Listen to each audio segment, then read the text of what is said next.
অল্প মশলায় তৈরি এমন কিছু খাবার একটু ভিন্ন প্রসেসে তৈরির কারণে হয়ে ওঠে অসাধারণ, পেয়ে যায় অনেক জনপ্রিয়তা।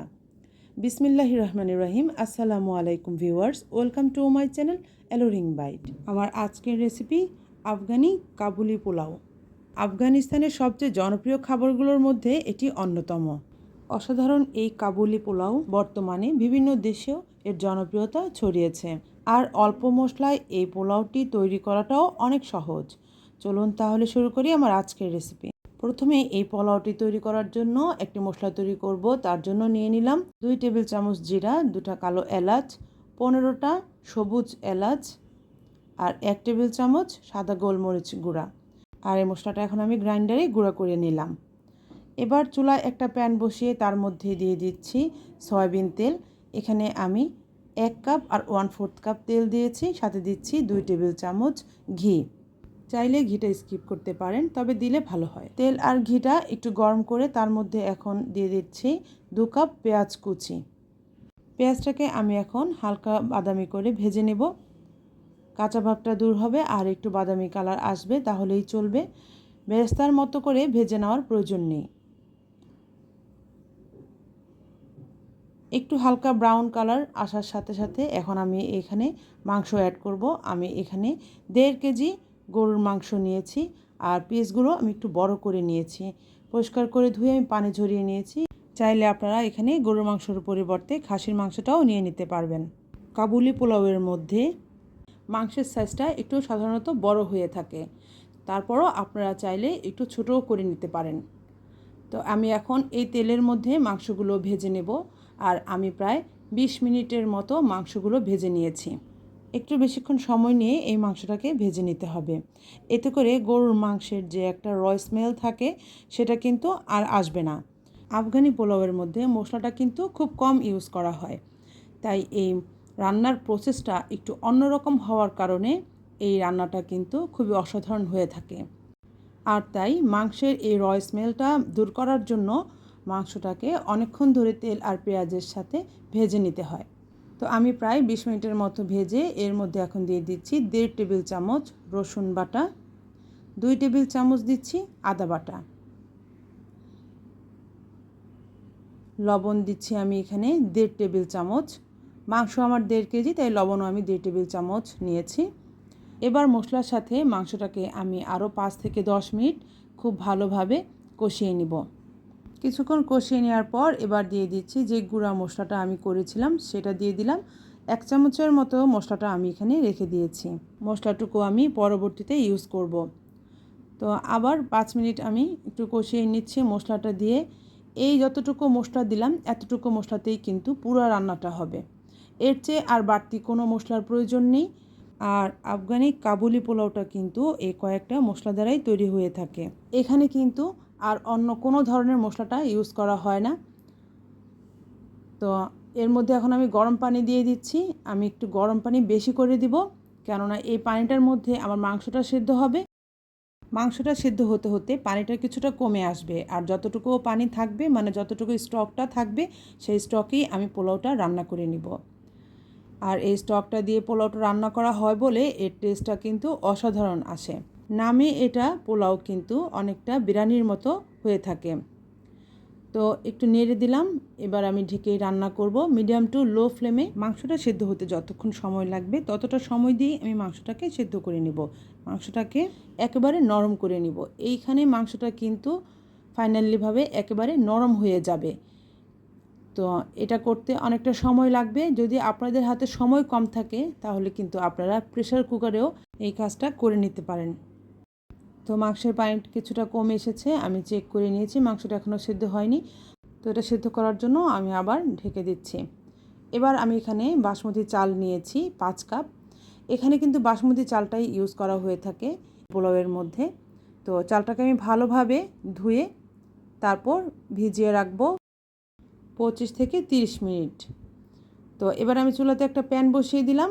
এর মধ্যে দিয়ে দিচ্ছি আমি 2 টেবিল চামচ ঘি।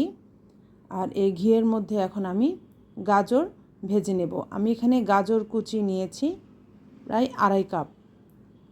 আমি গাজরটাকে এভাবে করে একটু লম্বা লম্বা করে একটু মোটা করে কুচি করেছি। আপনারা চাইলে আর একটু চিকন করেও করতে পারেন। আর আমি এখানে কালো কিশমিশ নিয়েছি হাফ কাপ। এখন হাতের কাছে সবসময় আপনারা কালো কিশমিশটা নাও পেতে পারেন, তো সেই ক্ষেত্রে সাদা কিশমিশটাও নিতে পারেন। এবার কিশমিশ আর গাজরটাকে একটু ঘিয়ের মধ্যে ভেজে নেব, তবে খুব বেশি একটা ভাজা ভাজা করব না, কেননা পরবর্তীতে যখন পোলাওয়ের সাথে দমে দিব তখন গাজরটা নরম হয়ে আসবে। তো একটুখানি ভেজে নিলাম, ভেজে এখন আমি এর মধ্যে দিয়ে দিব 1.5 চা চামচ চিনি।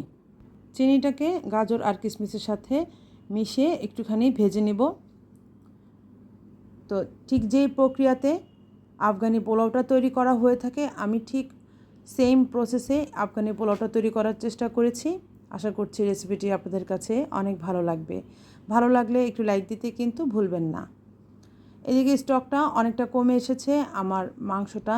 এবার আমি দেখব কতটুকু সেদ্ধ হয়েছে। তো মাংসটা এখানে আমি একটুখানি চেক করে নিচ্ছি। মাংসটা খুব ভালোভাবেই সেদ্ধ হয়ে গেছে, এই যে চামচের সাথে কেটে যাচ্ছে।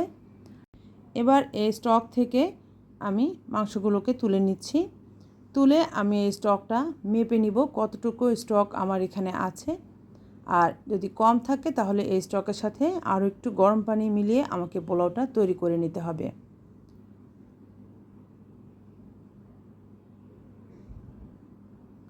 তো এখানে আমার 5 কাপের মতো স্টক হয়েছে। তো এর সাথে আমার আরও গরম পানি অ্যাড করতে হবে আমার পোলাওটা রান্নার জন্য। তো এখানে আমি আরও 4 কাপ গরম পানি দিয়ে নিলাম। আমার চাল হয়েছে 5 কাপ, আমার কিন্তু পানি প্রয়োজন ছিল 10 কাপের।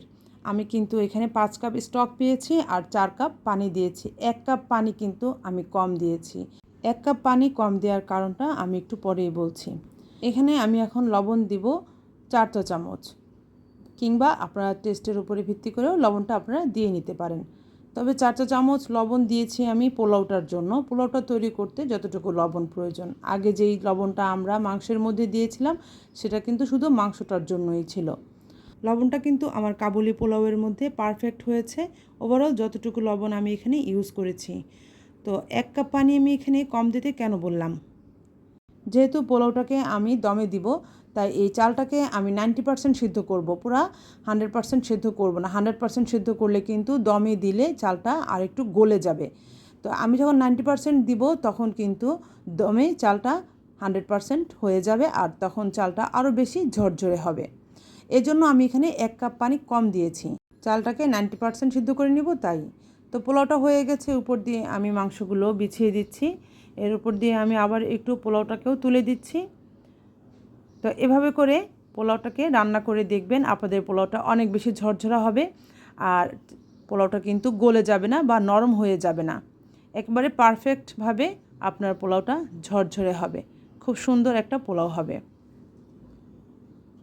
তো মাংসটা বিছিয়ে দেওয়ার পর এখন আমি এর উপর দিয়ে গাজর আর কিশমিশটা দিয়ে নিব। অথেন্টিকভাবে আফগানি কাবুলি পোলাওয়ের রেসিপিটি তৈরি করে দেখানোর চেষ্টা করেছি। আশা করছি আপনাদের কাছে অনেক ভালো লাগবে। রেসিপিটি যদি ফেসবুক থেকে দেখেন তাহলে আমার পেজটি ফলো দিয়ে রাখবেন, আর যদি ইউটিউব চ্যানেল থেকে দেখেন তাহলে আমার চ্যানেলটি সাবস্ক্রাইব করে আমার পাশেই থাকার জন্য অনুরোধ রইল। উপর দিয়ে দিয়ে নিলাম সেই গুঁড়া করা মশলাটা। এবার আমি এটাকে ঢেকে দিব। ঢেকে দেওয়ার জন্য আমি এখানে ফয়েল পেপার ইউজ করেছি। ফয়েল পেপার দিয়ে পাতিলের মুখটা আমি ভালো করে বন্ধ করে দেব, এতে করে ভাপটার ভিতরে থেকে বের হতে পারবে না। এই যে ঢাকনা দিয়ে আমি চাপা দিয়ে দিলাম। চুলার ফ্লেমটা এখন আমি একেবারে হাইয়ে রেখেছি, যেহেতু আমি একটা তাওয়া দিব নিচে, তাওয়াটা যেন গরম হয় এই জন্য আমি প্রথম 2 মিনিট হাই ফ্লেমে তাওয়াটাকে গরম করে নিব। এরপরে আমি চুলার ফ্লেমটা একেবারে লো করে দিব। 20 থেকে 25 মিনিট আমি এভাবে দমে পোলাওটাকে বসিয়ে রাখবো। এই সময়ের মধ্যে চালটা খুব ভালোভাবে ফুটে যাবে, যেহেতু মাংসটা আমাদের আগে থেকেই ভালোভাবে সিদ্ধ করা ছিল। তো এবার আমি আস্তে আস্তে করে সরিয়ে নিচ্ছি। এখান থেকে এখন ভাপ বের হয়ে হাতে লাগবে, তাই একটু সাবধানে এই কাজটা করতে হবে। সাবধানে আমি উপর থেকে ফয়েল পেপারটা সরিয়ে নিলাম। এই তো আমার কাবুলি পোলাওটা একদম রেডি। কত ঝরঝরে হয়েছে পোলাওটা একটু আপনাদেরকে দেখিয়ে দিচ্ছি। এই যে কখনোই 100% সিদ্ধ করে চালটাকে তারপরে পোলাওটাকে দমে বসাবেন না। দমে বসালে কিন্তু তখন চালটা অনেক নরম হয়ে যাবে। 90% সেদ্ধ করার পরে দমে বসালে চালটা এভাবে ঝরঝরে হবে। আর একটা স্প্যাচুলা দিয়ে এভাবে করে নেড়ে নিতে হবে। চামচ দিয়ে এভাবে নাড়লে কিন্তু অনেক সময় চালটা ভেঙে যায় বা কেটে যায়।